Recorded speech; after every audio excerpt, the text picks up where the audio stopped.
Welcome to MojoPlays, and today we are looking at video game sequels whose cancellation hurt us the most.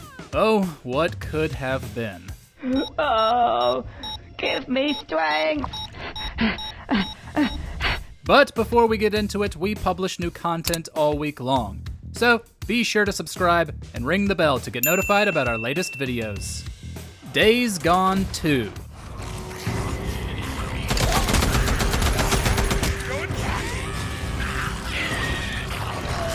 While Days Gone initially struggled to find its audience, it clearly got there eventually considering how many players still mourn the fact that the series won't continue. Bend Studio had several ideas in mind for a sequel, including co-op within a shared game world, which had to be cut from the original. You pull as many of them off as you can. And I go in through the back, down that hill, find the garage. Shit. All right, you just give me a few minutes to find the part that I need, you ride back, we ride the hell out. After I kill a few of the bastards. Swear to God, you got a death wish. The first had sold decently enough, but the mixed reviews and lengthy development period caused Sony to reject the team's pitch for a sequel. That's a pretty big bummer since we ended on a cliffhanger, promising fallout from the shady Nero organization and that there was more to the genetically altered freakers than players thought. There's nothing you can do to stop them.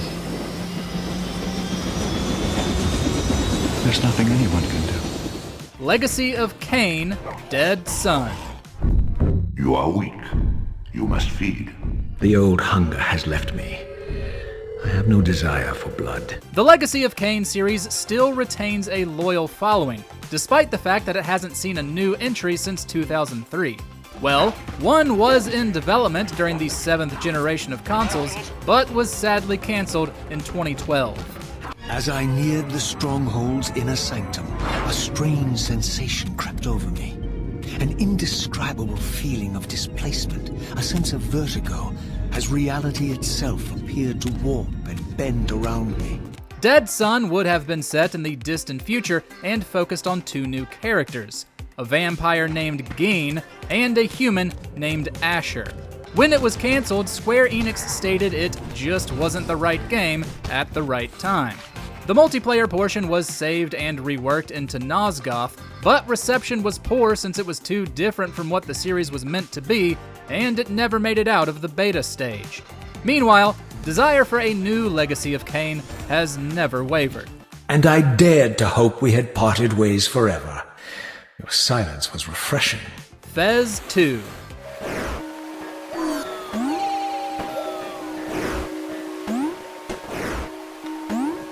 If you've played 2012's Fez, you know it to be an incredibly charming and inventive puzzle platformer. And you were probably just as interested in a possible sequel as we were. Unfortunately, one person who was completely disinterested was the creator himself. Following the sequel's announcement, Phil Fish got into an argument with journalist Marcus Beer on Twitter, which seemed to be the final straw in him putting up with the games industry.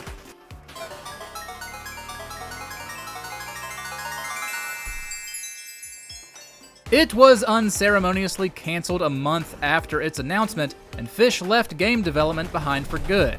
He later clarified that he saw the argument as, quote, an out, and that he never really had any personal desire to make Fez II, which never got past the concept art phase.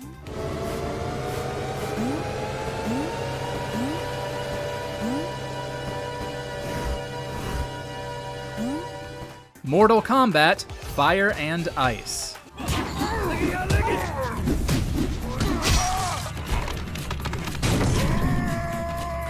When Mortal Kombat began to receive spin-offs, they got off to a pretty bad start. But one that was actually pretty good was 2005's Shaolin Monks. Following Liu Kang and Kung Lao, it blended the franchise's signature violent style with beat-em-up gameplay, which was praised by critics and players, especially when playing in co-op.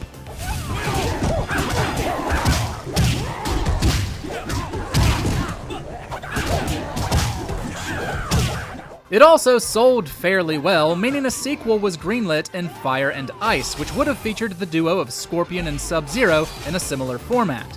However, publisher Midway eventually went bankrupt in 2009, which caused the developer to close down and the sequel to go no further than a single prototype stage.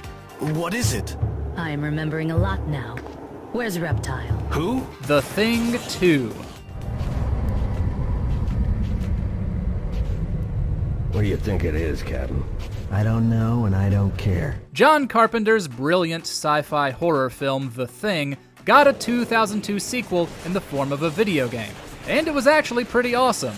You controlled a captain in the US Special Forces sent to the fateful research base to figure out what happened to the team, only to then be confronted by the horrific shape-shifting alien.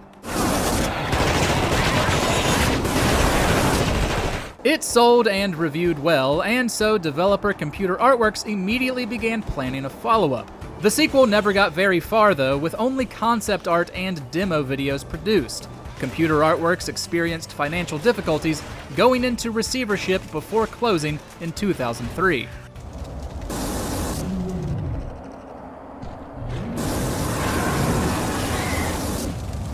Sleeping Dogs 2. You know, I was making serious bank back in the States. Come on, we're just paying our dues. Winston's a loyal guy. He'll hook us up when the time's right. You can't always wait for the world to hand you what you want. As far as open-world, crime-ridden action games go, 2012's Sleeping Dogs is among the best. United Front Games brought modern-day Hong Kong to life spectacularly, and navigating its criminal underworld as an undercover officer and martial artist was nothing short of badass. The studio had lofty ambitions for the series that tragically never got to see the light of day.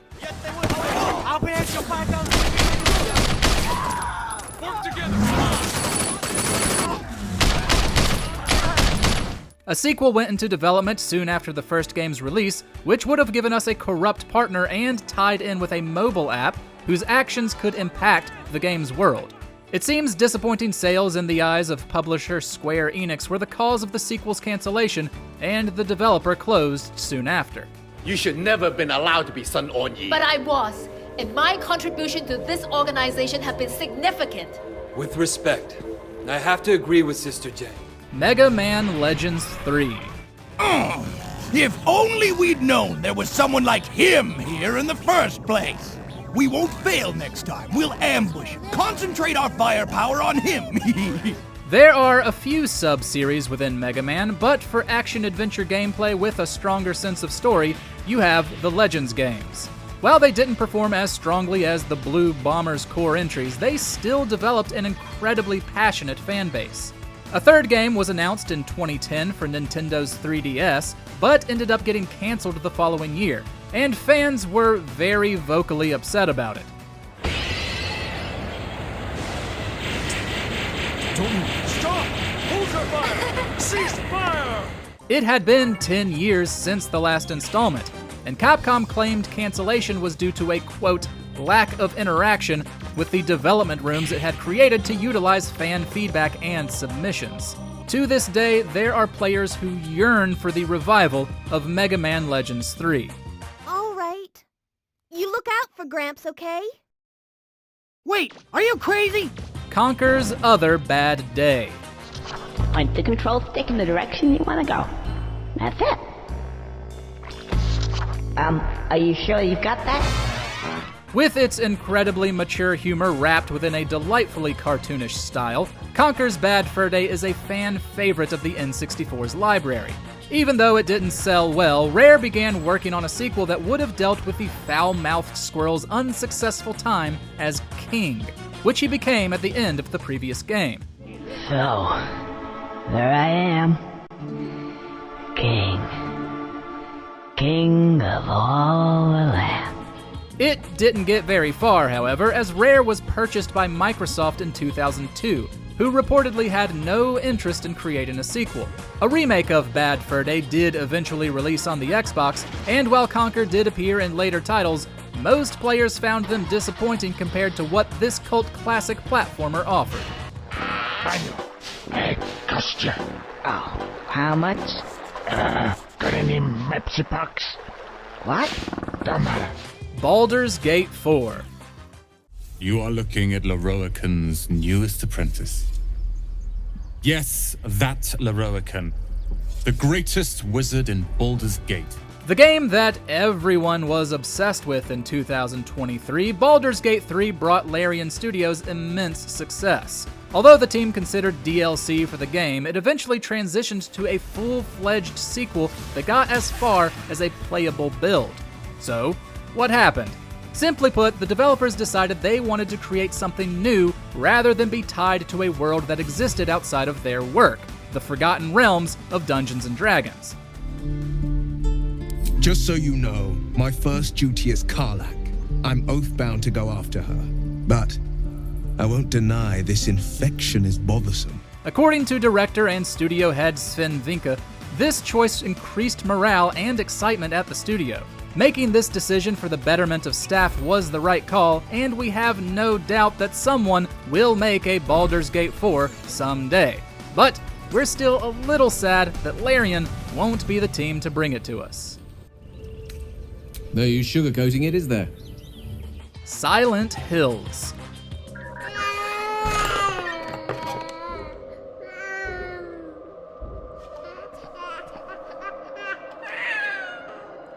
We'll forever be bitter over this one, and we know we aren't alone. In 2012, Konami enlisted Metal Gear creator Hideo Kojima to revitalize the Silent Hill series. Guillermo del Toro signed on as assistant director, and Norman Reedus was to star as the protagonist. What this project would have looked and felt like was revealed in 2014 via PT, standing for Playable Teaser.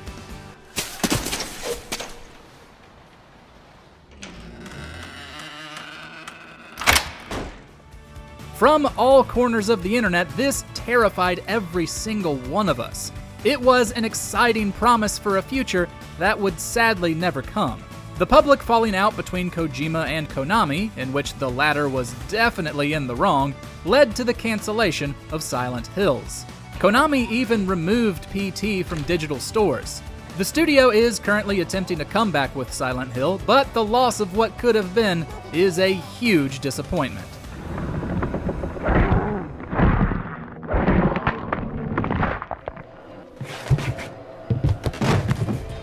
What sequel cancellation are you still bitter over? Share your thoughts in the comments, and be sure to subscribe to MojoPlays for more great gaming videos every day. I think they're getting it next year. Thanks for watching. If you enjoyed the video, there's more where that came from.